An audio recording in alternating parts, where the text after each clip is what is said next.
research is on women and how women may display more emotional empathy than men.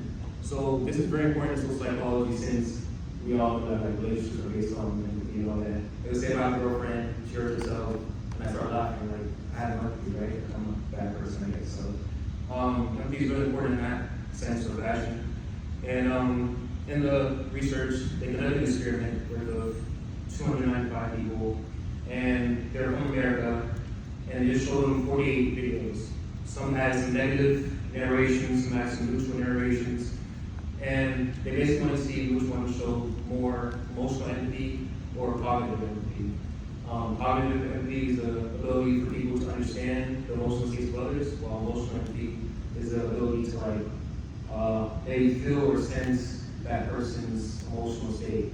So the result was that women did show more emotional empathy than men.